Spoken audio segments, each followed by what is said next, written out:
How's it going, troops? My name's Referee Strikes and Tunes, and on that screen over there is Fat Boy. How's it going, Fat Boy? I don't like you.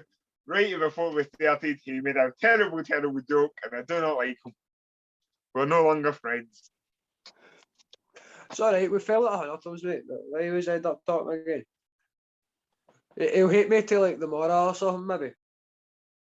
Oh no, but we need to shoot this podcast, so we better be friendly. Why? We don't need to be friendly to talk about tattoos. Just so you can, troops, that's what we're talking about today. I think this episode should be called Think Before You Ink, or Think Before You Record in our case. Right, well, so, anyway, Fat Boy, what have you been up to this week? See the title. Like, that's what folk are going to ken. It's going to record about tattoos. They came with the title, they came with the spam on the internet. As much as we've seen how much we spam, especially me, because you're useless at spamming. I'm at work and I spam better than you do. The fact that you send me messages saying spam things on all the socials, and I go, right, I better do that. But then I go, right, I need to do something else first. And I set the phone down and then I forget until after everyone's aired and think, fuck, I'm useless. Then I spam everything on the socials. Yeah, I'm doing my bit with PR. It's just that my bit just happens to fall a wee bit later than it should. Like, for example, I've taken like a week and a bit, I've taken like a month and a bit off of shooting mine stuff, just for the pure sake of it. It's not even really been that, it's just the fact that I've not had the motivation to shoot on it, and so started shooting the day and just never stopped. And Ray's tracking trends, because I've got a lot of videos up there soon. Well, there was one went up the day we're shooting this, so a couple of days ago. By the time this goes on air, there should in fact be another one goes on air the same day as this. Oh. If I've done the planning, release planning right. So let's talk about tattoos. So talk about what got us into the idea of getting tattoos, because obviously now it's a big thing. Everybody gets tattoos nowadays, but it wasn't really. It just recently became that in the last like 10, 15 years. So it only became a big thing. Everybody's getting tattooed. So when we were growing up, no everybody had tattoos. I was going to say, when we were growing up, there was a few folk I went to school with got tattooed underage, but it wasn't a common thing. There was only like one or two folk I knew had tattoos underage. I remember personally, my mum wouldn't let me get tattooed until I was 18. Then once I hit 18, didn't care. Right, not the same. Well, yeah, she did. It was one of the things that Kat Von detailed. You had to be 18, so therefore you had to be 18 because she's famous. Work out what she's talking about. Right.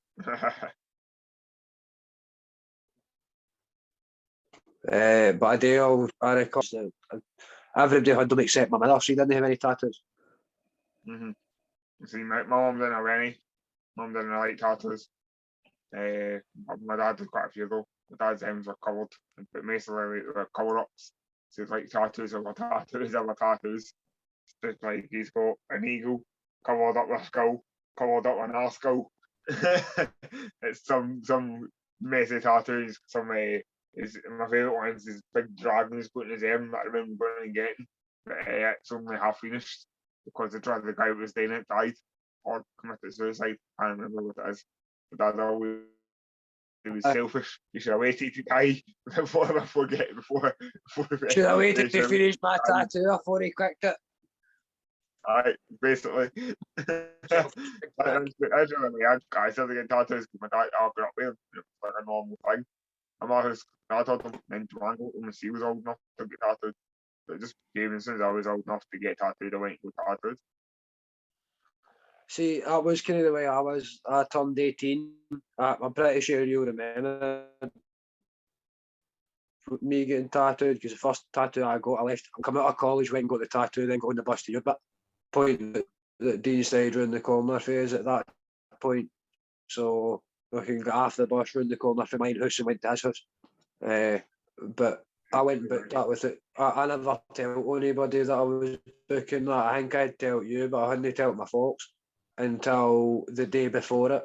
I had been sat and fucking drawing something, and I went and showed it to my ma, and her response was, "Oh, that's quite cool. Is that a tattoo design for me to get?" And it's like, well, you can get it if you want it. Oh, by the way, since you brought up the idea of getting tattoos, I'm booked in to get one tomorrow, and just dropped the fucking notepad, and away I went.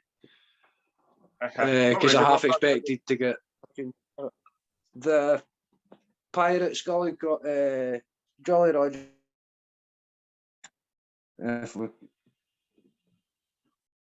So it was, I forgot about that one. I tattoo.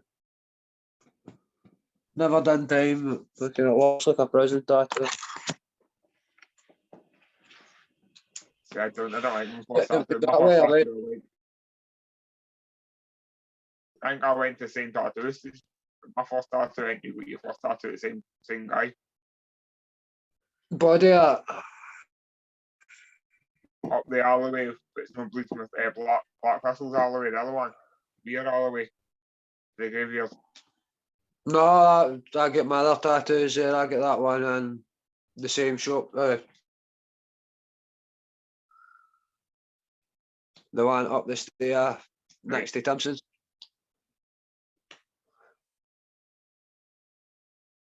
Close. That was. I get 2 or 3 tattoos out of there. So I did, because I get that one. My devil that's up there. My him logo and my stomach, the shine down tattoo. Can't fucking get into a position to get them shown.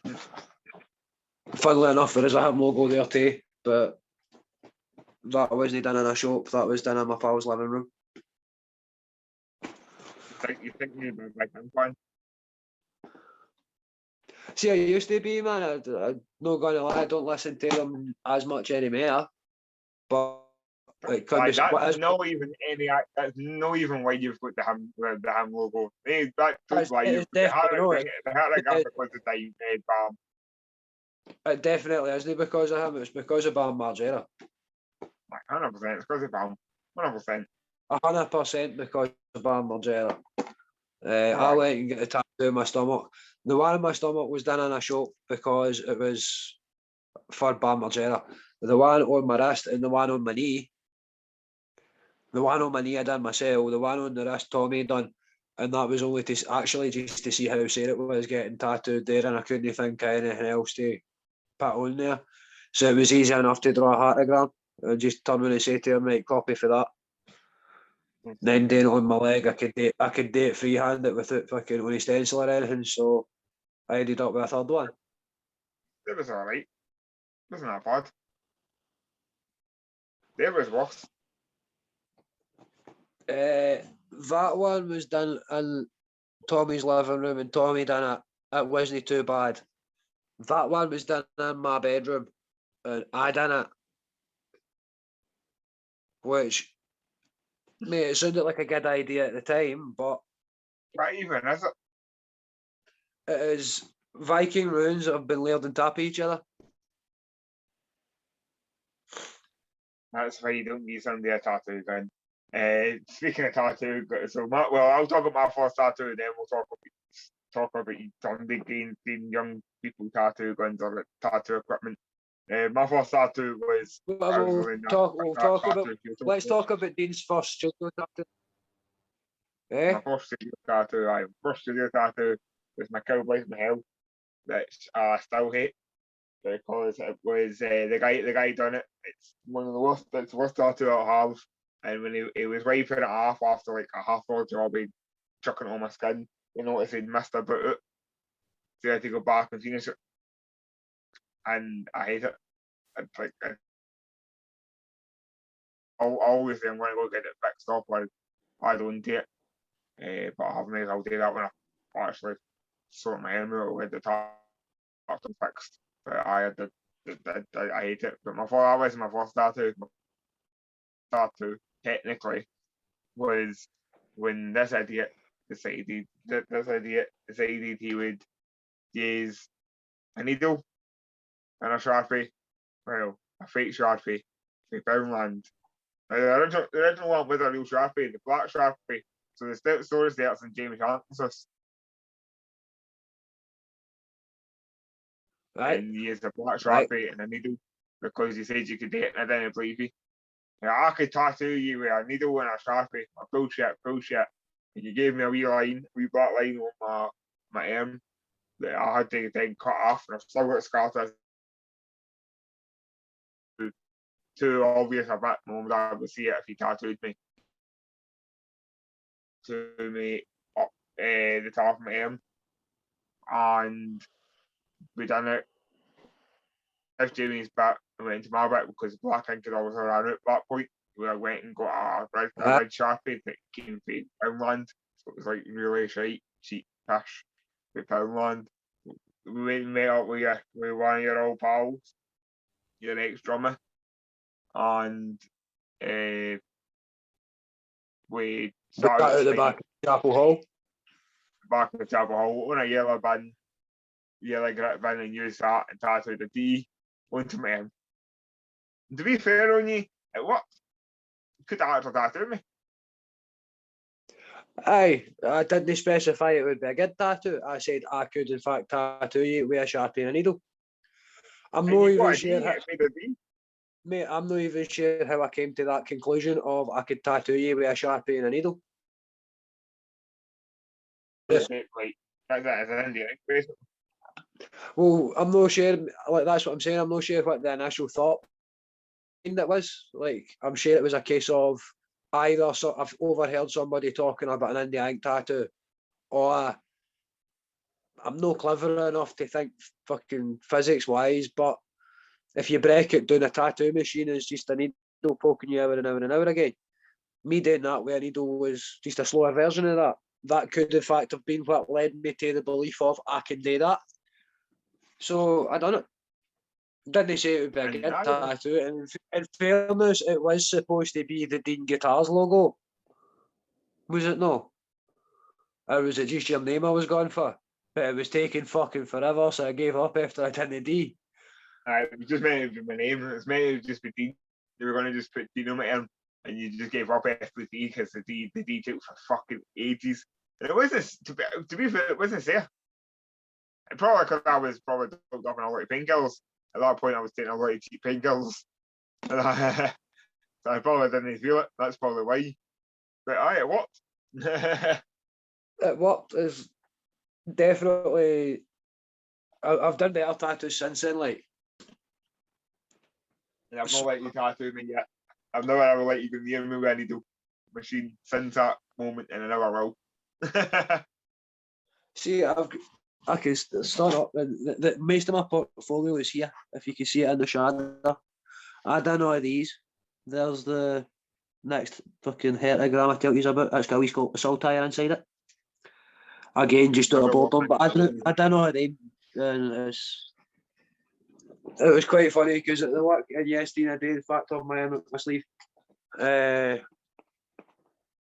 But I remember going to my work and telling the boys about how I get tattoo guns and I'd fucking tattooed my leg and everything.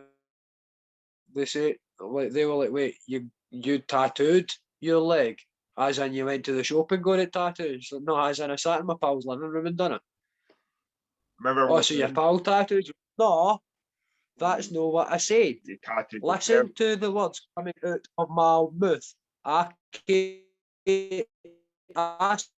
sat in my pal's living room and tattooed my leg. What? How else can you fucking take that? I tattooed my leg in my pal's living room. Oh, coming for you, that doesn't even fucking surprise me. Well, I tattoo like artists have got to learn somewhere. I've got two legs that are fucking prime canvas. I've only tattooed pair of one. It's a Pepsi can, not upside down. The Pepsi logo. The Pepsi logo, I'm pretty sure is up. Default is the right way up to me. No, I'm certain you didn't realise this until you were halfway through it and I went to your room and that's upside down. Aye, probably. So that's when I walked in, you were halfway through your Pepsi logo and I went room and you realised that's upside down. And you went, Probably. Me. And that's why we tattoo though. Tattoos are meant to face it the way. In fairness, the rest of them do. Everything else on it's the right way up. Just the Fetzer logo's upside down. Including the mad Enigma thing that was written on my leg that was written on my locker at school. That is the right way up, so if I stand up, you'd be able to read it. Nah. But it's like halfway up my thigh, so if anybody sees it, they'll look too close. Aye. That's for one person only to what. So what about you got any funny stories or like longest sitting stories? Well, see, the longest tattoo that it took for me to get was up here, and it was my wee devil woman, and that was done over 3 sittings. But it wasn't the fact that it was the sittings were too long and I couldn't handle them. It was the only time that I stood between me finishing college and me starting work. So it was like I could squeeze you in for an hour here and we'll get the outline done. Then I'll squeeze you in for an hour here and get the shading done. Then I'll squeeze you in for an hour here. But the funniest story I heard was when I was getting across my chest tattooed, and I'm not going to mention the name of the shop or the artist, but it's an open plan shop. So when you're getting tattooed, there's a wee fence or a wee dike, and just to the other side there's somebody else getting tattooed. So there was like 5 or 6 years all together. Like Miami Ink and LA Ink and all that set up. Aye. For people who don't know about tattoo shows, but I've seen tattoo shows. That's a good that is the best way to think on it, mate. Is the way like the kind of same idea. There was wee partitions that come up to about shoulder height, but the artists could still talk to each other, and the way your tables were set up, you could still see her and at least have a blether to whoever was next to you if that was what you wanted to do. Right. But like friendly enough shop, man. It's a wee family run shop. I'm in the corner, there's somebody at that side. The lassie on the tattoo bed at this side, she's worried because she's wriggling about. She's feeling in case she falls off the bed. And all you hear coming for this tattoo artist at this side was, "Don't you worry, darling. You fall off the bed, I'll be in the flare below you and later you'll know how the flare." And see, when you're getting your rib cage tattooed, you start laughing. Getting your ribs tattooed is fair enough, but when you start laughing into it as well, that's fucking But not gonna lie, it's one of the moments that looking back on it, it's like, I'm glad he said that because it's funny as fuck. No one you're not mentioning the artist's name, that's you can get done for that. That sort of speech nowadays. I mean, you get done for making the kind of comments. I totally agree, but the lassie that he said it to, she just laughed it off. Like it was just banter to her. So you could get away with saying that kind of stuff too. There's a lot of folk that wouldn't get away with saying that kind of stuff in front of you. But it was definitely quite a clever one. Mine's not got a longest because mine's all kind of in the same time. I've only had one sitting. I've still meant to go back for a second sitting with my shoulder. Anyway, that's probably the funniest story from mine. It's my shoulder. So this is probably if James watches this because he used to watch some of my old videos. James fake Black Whistle Tattoos and if he's watching this, this is probably the first time you'll hear this. So the night before I went and got my mum's memorial tattoo, I was on the PlayStation with Jamie, Shanklin, Frankie, I think it was Frankie, Scott Wilson. And we're all Carby. We're all sitting on the PlayStation, yelling away, and they're also all going up to Frankie's for a drink. It hits midnight, and we all arrive at Frankie's bit at midnight, and I'm getting tattooed. 12 o'clock the next day, I get tattooed. 12 o'clock is my appointment. We arrive at Frankie's at midnight, and I keep saying I can't drink too much. I'm getting tattooed into it levels. And guess what game we play, Raymond? Take a guess what game we play. I'm going to assume it was Ring of Fire. No. Take Gear 5. what game have we spoke about on this podcast before? What game do I hate? What game have you all cheated me out before? Snakes and ladders. Snake cheated at that same game twice. I didn't get cheated at it. But I was winning. Like, I was miles ahead. Getting steaming isn't he winning at a drinking game? No. Drinking the masons lose. I hadn't even drunk. I didn't even take a shot. Not one shot. I was at the very last line. Not one shot had I took. Everybody else is taking shots left and right. I thought I was winning this. I was so excited. I was finally getting my comeback. I was going to win Shits and Ladders. And then there was a snake right at the very last of the second last square. It takes you all the way to the fucking bottom of the fucking board. Yeah, I hit that fucking snake. And then I couldn't make it all the way back up. I just kept getting snakes. And by the time I knew it, I was steaming. I didn't lose this time, to be honest. I didn't lose. But I was quite drunk by the end up. So I then went, I walked home at 6 o'clock. Stopped at Thompson's garage and got a couple of cans of Rockstar. Went home and had like an hour or two of sleep. Got up and waiting for the bus. Went into James, went in and got my tattoo. Was getting my tattoo and I fell asleep in this chair. Because I was lying like this on the bed, getting tattooed. And I'm certain I fell asleep. And I'm certain James knew that I was drinking the night before. And I'm certain James knew that I fell asleep. Because I have a random ass dot on my collarbone. The wings are there. The wings are like that, and I've got a dot here. It makes no sense. The dot makes absolute no sense for the tattoo. And it's right in my collarbone, and it was sore for about a month. And I'm certain he's just went just to wake me up as a wee fuck you, Dean, get up. I knew that sounds like a bad thing because it's a bad thing with a tattoo, and if he's obviously not, he might have done this, he might have not done this. I'm probably just over exaggerating it, but I understand why he done it, and I'll put it James for that point. I my tattoos for James. James is my tattoo. That's who I've been.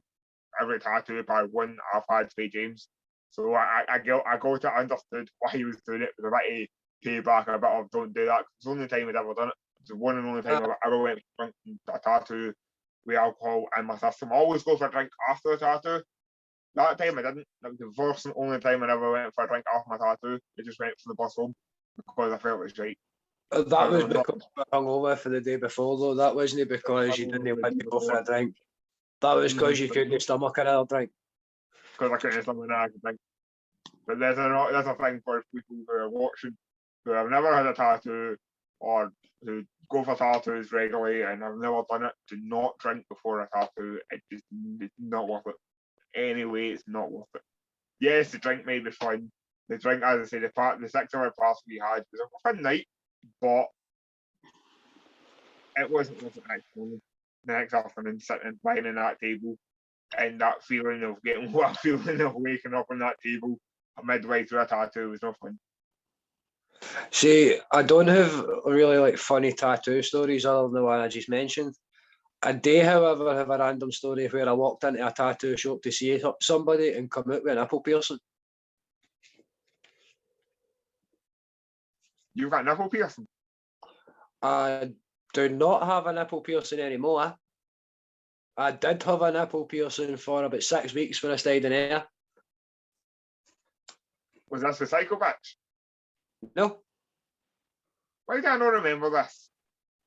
I come out my work one day, finished my work, and I nipped into the tattoo shop to meet my pal Pikey. Crumbs? And at the time, Pikey was seeing the resident body piercer in Scotland Inc. at the time. Uh-huh. And he was doing a bit of I was there, she was there, so he would do a bit to help it.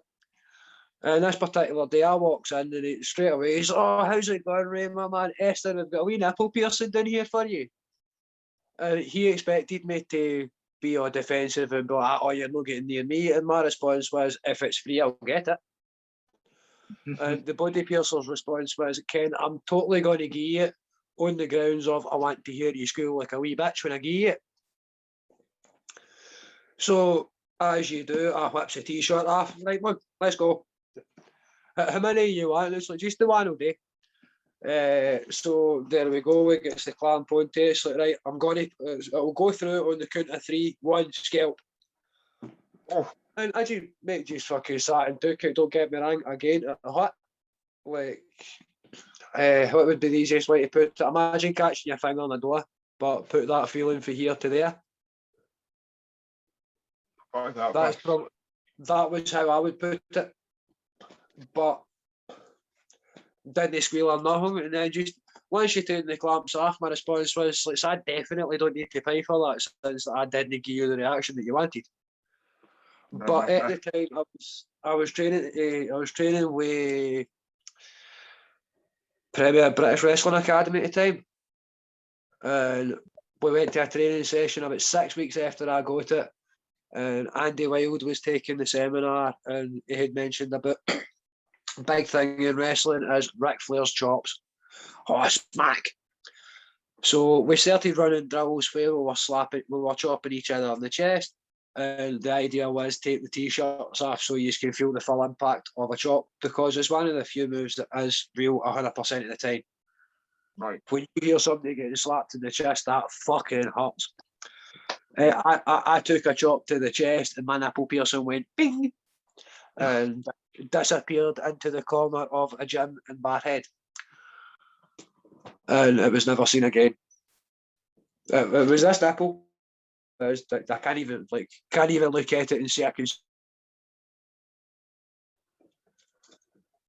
But I thought you were totally aware of that. I thought you knew about that. I remember. I know every moment. I know everybody is speaking about in the time. I remember that time frame, but I do not remember having a together. I do not remember it. Mate, it wasn't for long. Like it was one of these things where I think Teej was going to get her fucking lips pierced or something, and Pikey suggested me getting an apple piercing, and it was like, right, fuck it, man. If it's not costing me anything, do it.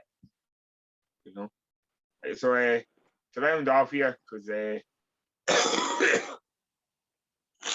is going to run out in 7 minutes, so we'll round off in that 7 minutes, and we'll talk about any upcoming tattoos. I don't have anything booked at the moment, but I do have time already paid for.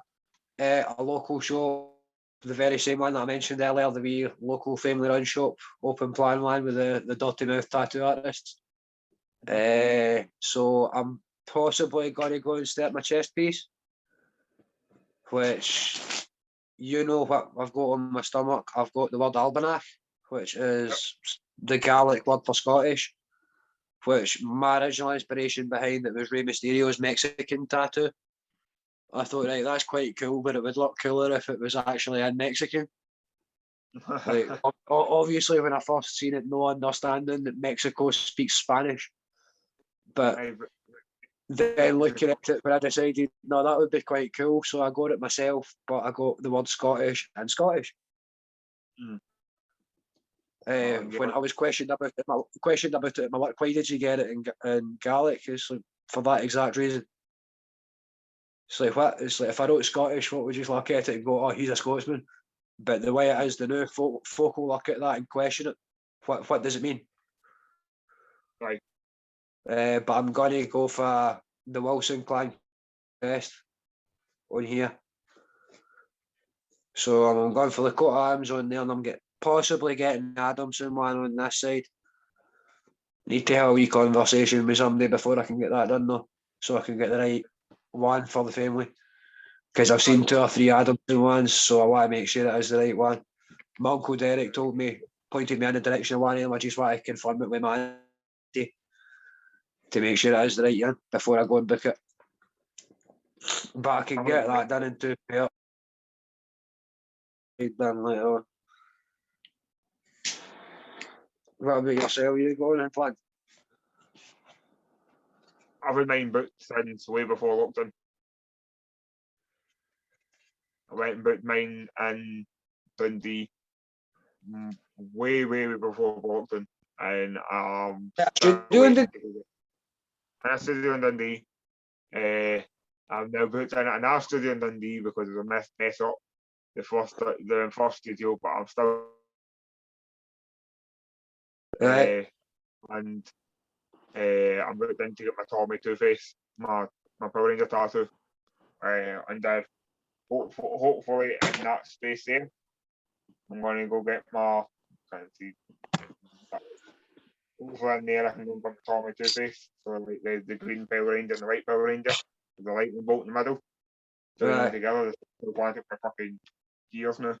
But I went and booked it, I paid my deposit, and then COVID happened.